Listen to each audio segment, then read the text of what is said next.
It's Kathy again. I was drawn to Mary, Queen of Angels Oracle cards by Doreen Virtue. And before I even shuffled, on the back of the pile was the Mother card. And I just felt really drawn to it. So I'm going to read it to you. I open my heart to my mother's humanness and her divinity. And I'll read from the book. This card says that your current situation is rooted in your feelings about your mother. The first thought that springs to mind right now is exactly what needs to be addressed and healed.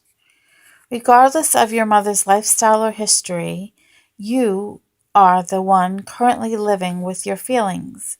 So Mother Mary seeks to support you in gently adjusting the way you view your past,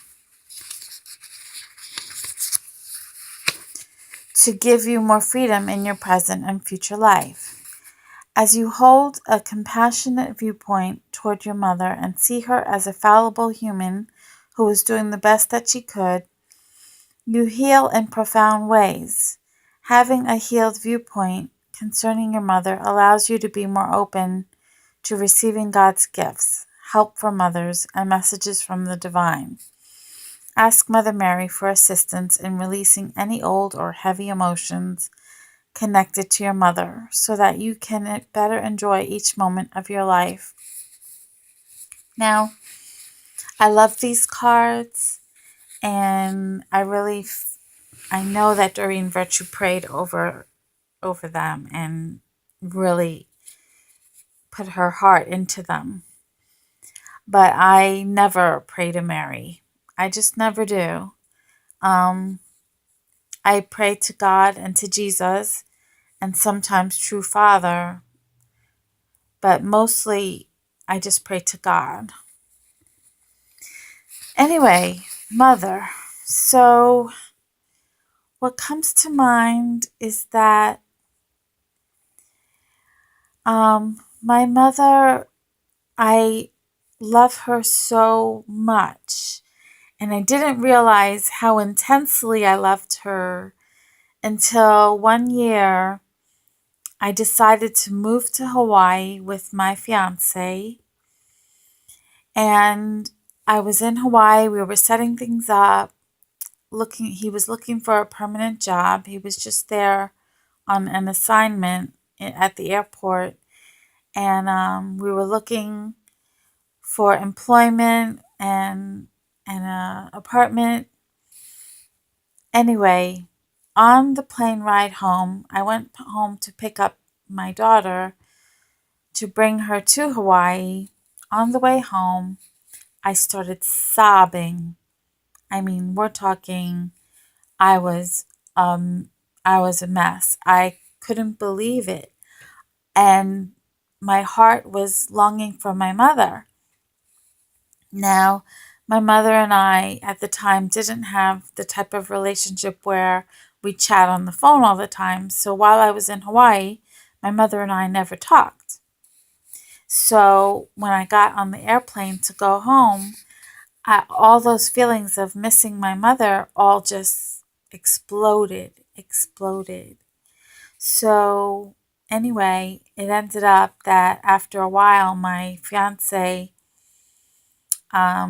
left. He moved to Seattle to be near his children, and he just left me. And I couldn't say anything because, of course, you should be near your children, so I couldn't say anything. But I still loved him, and even now we're in touch with each other and we have feelings for each other. But both of us are unwilling to relocate. He's still in Seattle with his children. My mother, it's funny. There are moments where she's my enemy. Like at one point, when I was going through delusional episodes, she felt it was okay to read my diary and to go through my artwork and throw artwork away. Now, art. One of the pictures that she threw away was me lying on the floor next to Jesus, smiling. And it was a little provocative, but my delusions were of being Jesus' bride. So I had these amorous feelings toward Jesus. Now, maybe it's wrong, but it's art. And she had no right to throw away my art. She had no right to go through my personal belongings and just decide I'm just going to throw these all out. And she threw out some books of mine that she didn't like. They were Reverend Moon books, and that's just wrong. So anyway, I was angry with her for doing that, but I forgave her. And Reverend Moon teaches, and I believe Jesus teaches this also, is you need to love your enemy. You need to forgive them and love them. So I think I have loved my enemy. And because she's my mother, of course, it's not that hard. It's not that hard to forgive her. Of course, it's difficult at first, but I love her so much. Of course, I'm going to forgive her. I love her. She's my mother. Anyway, um, your mother is human. She's divine. My mother is very amazingly serving. You know, she drives me to my program that I go to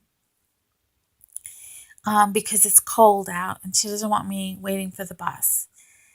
And she drives my daughter and her boyfriend whenever they need to go to the doctor's appointment, to work.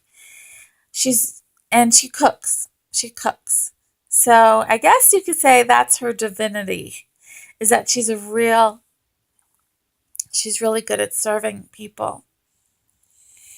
Her humanness, where her evilness is that she feels that she has a right to cross boundaries, to invade privacy, to and when she did that to me, it hurt me. So she feels she has the right to hurt me because she feels she has a higher purpose, you know. I mean, even though I was going through delusional episodes, the doctor never said, "Oh, why don't you go read her diary?" No, the doctor never said, "Go read her diary." She did that on her own. There was no need to read my diary. And anyway, I do not like that she did that because I need to feel free to write what's in my heart and not to fear judgment. And of course, when she read my diary, she judged me. So I have a right to fear judgment. So she shouldn't have done that. Anyway. Oh my gosh. Oh my gosh. This is definitely therapeutic to be able to talk about these things. But then I wonder, I wonder, is this helping anybody else or am I just helping myself? Oh my gosh. I don't, what can I say? What can I say? Okay. I guess I'll close this video. Thank you for listening. And if I didn't help, at least if you have trouble with your mother, maybe you felt a little feeling of, yeah, I know what you mean. Mothers can be wicked. Anyway, take care and goodbye.